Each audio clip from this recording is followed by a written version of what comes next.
Pace Digitek Limited IPO. आइए complete review करते हैं और जानते हैं क्या इसमें अप्लाई करना सही होगा कि नहीं। 26 को ही आईपीओ ओपन हो गया था और 30 को क्लोज हो जाएगा, तो अभी हमारे पास टाइम है 29 और 30 का। फेस वैल्यू ₹2 पर शेयर है। प्राइस बैंड की बात करें 208 से 219 पर शेयर है।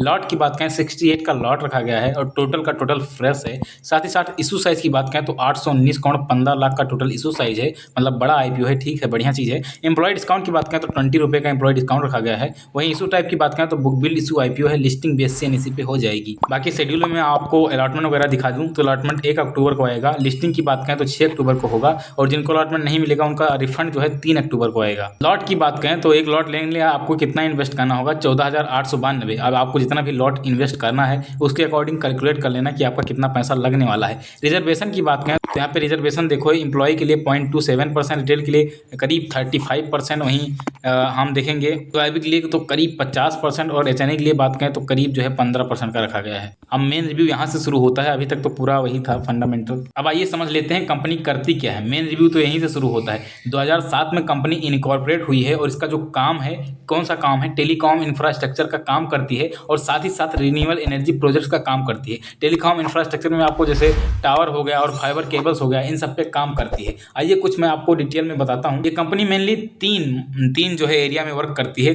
पहला जो है टेलीकॉम में क्या इसका काम है, टेलीकॉम इंफ्रास्ट्रक्चर में टेलीकॉम टावर बनाना, उनकी मेंटेनेंस करना, ऑप्टिकल फाइबर केबल बिछाना, ये सारा काम है। 5G का सारे काम करती हैं, तो ये तो बढ़िया ग्रोथ है इसमें टेलीकॉम सेक्टर में। एनर्जी सोल्यूशन की बात करें तो सोलर एनर्जी प्रोजेक्ट हो गया, लिथियम आयन बैटरी हो गया और बैटरी एनर्जी, इन सबको बनाने का काम इसका है। साथ ही साथ आईसीटी यानी टेक्नोलॉजी पे कंपनी ये वर्क करती है। आईसीटी पे कौन सा वर्क है इसका, स्मार्ट क्लासरूम हो गया जैसे, और सर्विलांस सिस्टम वगैरह प्रोवाइड करने का, ये सारा इसका काम जो है कंपनी का है। तो कंपनी का जो सेक्टर है फैला हुआ सेक्टर है, मतलब एनर्जी सेक्टर में भी है, टेक्नोलॉजी सेक्टर में भी है, साथ ही साथ टेलीकॉम सेक्टर में है। तो कंपनी का सेक्टर फैला हुआ है और ऐसे सेक्टर से ग्रोथ एक ही चीज पे डिपेंड नहीं होता है, मल्टीपल चीज पे डिपेंड हो जाता है, जो अच्छी चीज होती है। कुछ लोग इसको बुरी चीज मानते हैं, लेकिन जहां तक मैं मानता हूँ ठीक ठाक चीज होता है, क्योंकि by the way telecom sector थोड़ा डाउन हुआ तो एनर्जी सेक्टर से वो अपना सब कुछ बैलेंस कर लेंगे, ऐसे ऐसे सब कुछ चलता रहता है। मेनली कंपनी का मैंने आपको सेक्टर समझा दिया। इस सेक्टर में ग्रोथ है, क्यों ग्रोथ है, क्योंकि डिजिटल इंडिया और हमारी इकोनॉमी जो है बढ़ती जा रही है, इसकी वजह से इसमें ग्रोथ है और 5G तेजी से बढ़ रहा है, तो इसमें ग्रोथ तो है भाई। बाकी अब फाइनेंशियल देखते हैं। रेवेन्यू की बात करें तो 514 करोड़ का रेवेन्यू 23 में हुआ।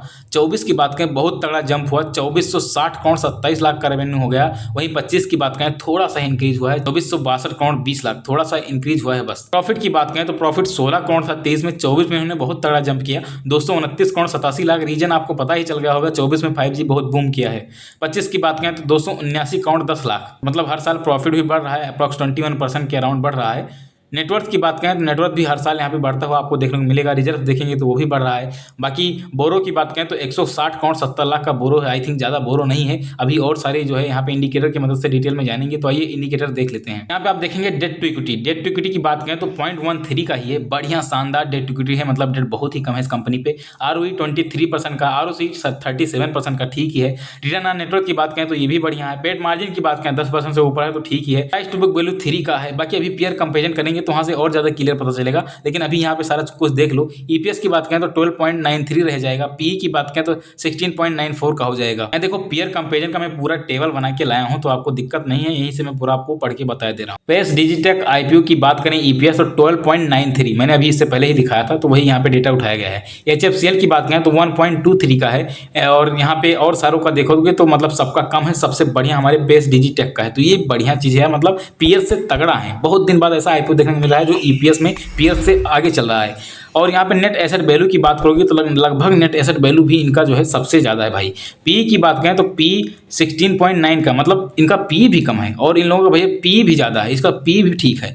रिटर्न ऑन नेटवर्थ देखोगे तो रिटर्न ऑन नेटवर्थ भी इसका जो है दूसरे नंबर पे है, लेकिन बढ़िया है। ओवरऑल बात करें तो पीयर्स के मुकाबले में सब कुछ आप देखोगे तो नंबर 1 पे भाई पेस डिजिटेक आ रहा है, दूसरे नंबर पर और सारी कंपनियां आ रही हैं। तो यहीं पर हम डिस्कस कर लेते हैं कंपनी फंडामेंटली स्ट्रॉन्ग है कि नहीं है। तो देखिए जो है फंडामेंटल की बात करें तो कंपनी का फंडामेंटल भाई स्ट्रॉन्ग है, मैं इससे जो है इनकार नहीं कर सकता हूँ। फंडामेंटली कंपनी का स्ट्रांग है। दूसरी चीज हम बात करें प्राइस जो है आईपीओ का प्राइस, भाई प्राइस तगड़ा है, पी वगैरह देखोगे सब कुछ सही है, प्राइस टू बुक वैल्यू वगैरह सब कुछ ठीक है, प्राइस इनका ठीक ठाक है, कोई दिक्कत नहीं है प्राइस में, यानी हम इसको लॉन्ग टर्म के लिए भी कंसीडर कर सकते हैं भाई। लिस्टिंग गेन भी तगड़ा आपको मिल सकता है इसमें। आइए जीएमपी देखते हैं और ज्यादा क्लैरिटी मिलेगा। यहाँ पे जीएमपी देखो तो 18 का जीएमपी चल रहा है, इसके अकॉर्डिंग करीब 8.22% का लिस्टिंग गेन मिल सकता है, लेकिन आपको इस आईपीओ में 30 सितंबर को अप्लाई करना है, पहले जल्दीबाजी में नहीं करना है। तो जिसको लिस्टिंग गेन के लिए अप्लाई करना है उनके लिए मैं तो कहूंगा कि ये 10% के अराउंड इसका जीएमपी चले, 10% से ऊपर रहे या 10% रहे तो इसमें आसानी से अप्लाई कर सकते हैं। बाकी लॉन्ग टर्म की बात करें तो ये लॉन्ग टर्म के लिए भी ठीक आईपीओ है, कोई दिक्कत नहीं है। लॉन्ग टर्म में कोई आपको दिक्कत प्रॉब्लम मुझे नजर तो नहीं आ रही है, पेयर्स के मुकाबले सब कुछ बढ़िया है। तो ये आईपीओ लॉन्ग टर्म के लिए भी गुड है, शॉर्ट टर्म के लिए भी गुड है। पर्सनली मैं बात करूं तो 30 को अप्लाई करूंगा, लॉन्ग टर्म के लिए इसमें अप्लाई करने के लिए सोच रहा हूं।